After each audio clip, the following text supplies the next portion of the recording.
Hello and welcome to IT Support Security Camera Visuals. We have two of our more popular models here. The one on the left with the black cable is our analog connector. This camera is mostly a low definition, easy to install. It does not require any additional equipment. Our other model that we have here is one of our network cameras. If you have a PoE or Power over Ethernet injector on your network, you can just use one cable and connect it to a standard RJ45 Ethernet cable. If you do not have a PoE injector, you can use the default power connector as well as the RJ45 Ethernet to get these up and running.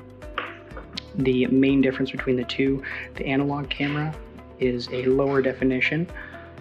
The network camera is a much higher quality video. Thank you for joining.